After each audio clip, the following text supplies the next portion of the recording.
Hi guys, narabuta!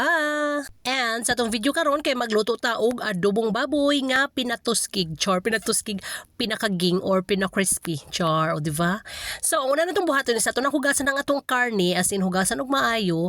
Dahil ako na siyang gipabukalan kadiyot ra kay na siya na akong gipabukal para lang mawag tang matangtang tong mga impurities unya katong sabaan katong magpabukal na ako gibutangan ako bay leaf, salt og ginisa mix. Dayon pag humana na niya kay ako na siyang gitangtangan sa tubig dayon look at that ato na nang pagawason ang iyang mantika hangtod nga mo crispy kaayo siya o diba narani mo kung unsa imo nga way basta mao na siya akong gibuhat ani nga time and very good kay siya kay dili gyud siya gahi as in crispy kaayo unya kada bitaw iyang panit kay usahay di ba mukunat man siya or gahi wala jud na siya ning gahi kay very good jud kay na siya nga pagaluto o di ba. So ang magic ana niya pag na brown na gyud siya ako na siyang ginapiksan og tubig dayon tabunan para nga mo crispy gyud siyang maayo mo na siya nga akong gibuhat ana niya samtang brown na siya pagapiksan nimo og tubig katulog ko nagpisik-pisik og tubig ana niya dayon tabunan nimo and as in guys lami gajud kaayo.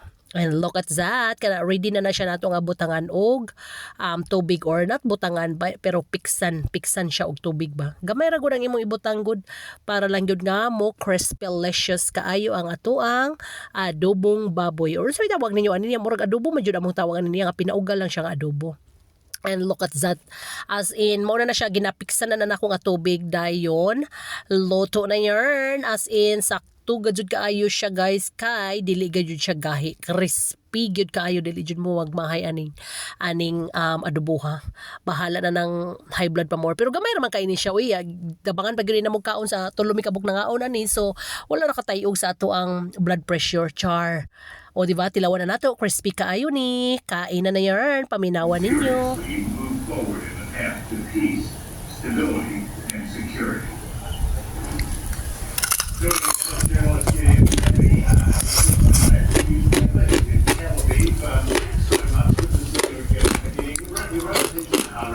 Ug more to guys, salamat sa pagtanaw. Bye-bye!